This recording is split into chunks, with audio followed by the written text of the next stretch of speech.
इनके लबे रंगी की निछावर थी कि जिसने। इस्लामी बहनों के रुकू का क्या तरीका होगा, यानी औरतों यानी रुकू में जो एहतियात है ना ख़वातीन के लिए, वो दो बातों के अंदर एहतियात है, लेकिन उसमें से अक्सर औरतें सिर्फ एक बात में एहतियात करती हैं।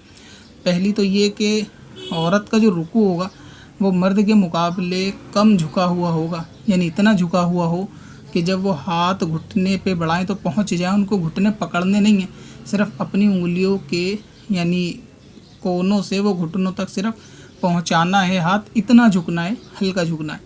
तो ये चीज़ तो औरतें फॉलो कर लेती हैं। दूसरा ये कि औरतों के पैर जो है ना, टांगे, वो पूरी खुली हुई नहीं होनी चाहिए, यानी सीधी नहीं होनी चाहिए जिस तरह मर्दों की सीधी होती हैं।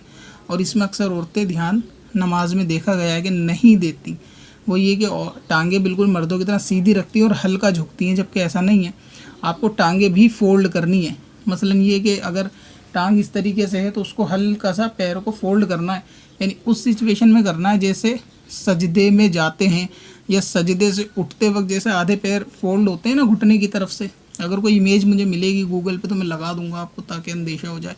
जिस तरह सजदे में लोग जाते हैं, यानी मर्द हजरात जो सजदे में जाते हैं तो उनके पैर थोड़े मुड़े हुए होते हैं ना, तो औरतों के रुकू में पैर भी थोड़े मुड़े हुए हों, सीधे ना हों, और फिर वो झुक के घुटनों को पकड़े ना, मगर ये कि घुटनों पे हाथ रखे हल्का, इस तरह रुको करे। और पैर वाली एहतियात अक्सर औरतें नहीं करती, वो पैर बिल्कुल सीधे रखती हैं नमाज में, तो सीधे नहीं रखने चाहिए। उनके लिए सुन्नत तरीका ये है कि पैरों को फोल्ड करके रखें।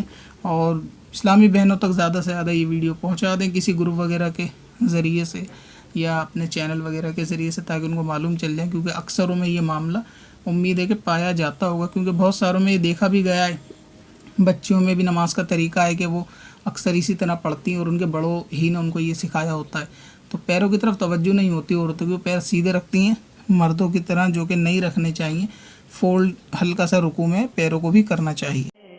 पत्थर में असल